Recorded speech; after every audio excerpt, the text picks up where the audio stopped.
அன்பானவர்களே, அன்பு வணக்கங்கள். சென்ற மாதம் 17ஆம் தேதி முதல் இந்த மாதம் 7ஆம் தேதி நேற்றோடு 21 நாட்கள் பிரம்ம முகூர்த்த வேளையில் ஆன்ம சாந்தி பிரார்த்தனை நிகழ்வானது நடைபெற்று முடிந்தது. இதில் பல பேர் பங்கு கொண்டிருந்தார்கள். கணவனுக்காக, மனைவிக்காக, தாய்க்காக, தந்தைக்காக, தம்பிக்காக, குழந்தைகளுக்காக என பல பேர் இந்த நிகழ்வில் பங்கு கொண்டார்கள். குமார் என்று சொல்லக்கூடிய 42 வயது நபர், விவேகானந்தன் என்று சொல்லக்கூடிய 40 வயது நபர், விமலா என்று சொல்லக்கூடிய தாயார் 76 வயது, அபிநயா என்ற ஒரு குறைந்த வயதில் இருக்கின்ற வாலிப வயது என்று சொல்லக்கூடிய இளம் வயது,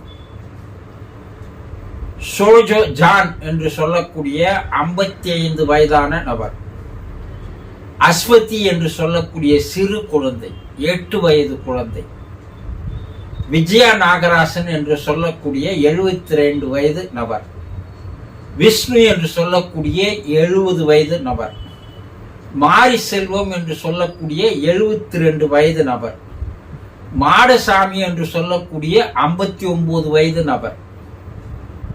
இப்படி பல பேர்கள். இவர்களெல்லாம் இறந்து போனவர்கள், இயற்கையாக இருந்தவர்கள், அகால மரணம் அடைந்தவர்கள் தான் அதிகமாக தற்கொலை செய்து கொண்டவர்கள் என்று பல பேர்கள் இந்த 21 நாட்கள் பிரம்ம முகூர்த்த வேளையில் நடைபெற்ற ஆன்ம சாந்தி பிரார்த்தனை நிகழ்வில் பங்கு கொண்டார்கள். இவர்களுக்காக 21 நாள் அந்த பிரார்த்தனை நிகழ்வானது நடைபெற்று நேற்றோடு முடிவடைந்தது. இவர்கள் எல்லாம் ஆன்ம சாந்தி பெற்று இருந்தால் நிச்சயமாக பெற்று விட்டார்கள், பெற்று இருப்பார்கள்.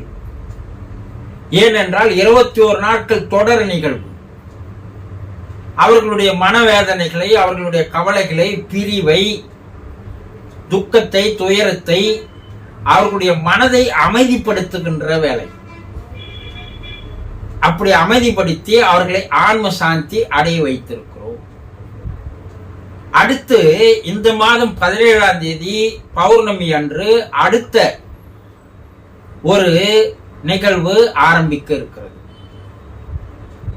விருப்பம் இருப்பவர்கள் நேரடியாக தொலைபேசியில் தொடர்பு கொண்டு தங்கள் இல்லங்களில், வீடுகளில் இறந்து போயிருக்கின்ற அவர்களுடைய ஆன்ம சாந்தி அடைவதற்காக இந்த பிரார்த்தனை நிகழ்வில் பங்கு கொள்ளுங்கள். ஆன்ம சாந்தி அடைந்திருந்தால், ஆன்ம சாந்தி அடைந்தவர்கள் அடுத்த மறுபிறப்பு எடுக்கின்ற வரை உங்களுக்கு ஒரு பாதுகாப்பாக இருப்பார்கள். உங்களுடைய இல்லங்களிலே பல நல்ல செய்திகள், நல்ல வாய்ப்புகள், சந்தர்ப்பங்கள், பிரிந்து போன உறவினர்கள், நண்பர்கள், நல்ல ஒரு வேலை வாய்ப்புகள், ஒரு பண வரவுகள், நல்ல மன அமைதியானது, நல்ல இரவிலே தூக்கமானது, இது போல பல நிகழ்வுகள் அவர்கள் உங்களுக்கு நிகழ்த்துவார்கள். இதுவரை உங்களுக்கு மனபாரம் இருந்திருக்கும், மன கவலை இருந்திருக்கும். இவையெல்லாம் காரணம் அவர்களுடைய மன கவலைதான், வேதனை தான் உங்களுக்கு மன கவலையை, வேதனையை தந்தது. இப்ப அவர்கள் சமாதானம், சாந்தி அடைந்த பிற்பாடு உங்களுக்கு அவர்கள் சந்தோஷத்தையும், மகிழ்ச்சியும், அமைதியும் தான் அனுப்புவார்கள். உங்களுக்கு ஒரு பாதுகாப்பு அரணாக இருப்பார்கள். புரிந்து கொள்ளுங்கள் அன்பர்களே. இன்று நாம் என்ன பார்க்க போகிறோம் என்றால், இறந்தவரின் ஆன்மா சாந்தி அடைந்த பின்பு நம்மை பற்றி நினைத்து கொண்டிருப்பார்களா என்று ஒரு அன்பர் கேள்வி கேட்டிருக்கிறார். நிச்சயமாக இறந்தவரின் ஆன்மா சாந்தி அடைந்த பின்பு மறுபிறப்பு எடுக்கின்ற காலம் வரையில் உங்கள் மீது அவர்களுக்கு அன்பும் அக்கறையும் பாசமும் அதிகமாக இருக்கும்.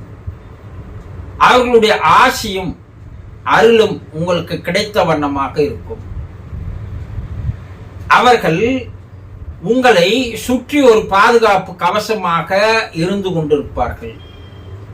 எந்த ஒரு தீய செயல்களோ தீய நிகழ்வுகளோ அல்லது தீயவர்களுடைய தொடர்புகளோ உங்களை ஏமாற்ற நினைக்கின்றவர்களோ இப்படிப்பட்ட எந்த ஒரு negative activities, the negative waves உங்களை வந்து அணுகாத வண்ணம் அவர்கள் உங்களை கண்ணின் இமை போல, கண்ணை பாதுகாப்பது போல அவர்கள் உங்களை பாதுகாப்பார்கள். சில நிகழ்வுகள் உங்களுக்கு எந்த விபத்துக்கள் ஏற்படாத வண்ணம் அவர்கள் உடனிருந்து உங்களை பாதுகாக்கிறார்கள். உங்கள் உடலிலே சில நோய்கள் இருந்தால் அந்த நோய்களை குணப்படுத்துகின்ற வேலையை அவர்கள் செய்கிறார்கள். உங்கள் இல்லங்களிலே மகிழ்ச்சியை, சந்தோஷத்தை நிலவச் செய்கிறார்கள். உங்களுக்கு மன அமைதியை, மன சாந்தியை உங்களுக்கு தருகிறார்கள். எதையும் தீர்க்கமாக முடிவெடுக்கின்ற அந்த திறமையை உங்களுக்கு அளிக்கிறார்கள். எதையும் தாங்குகின்ற மன பக்குவத்தையும் மன வலிமையையும் அவர்கள் உங்களுக்கு தருகிறார்கள்.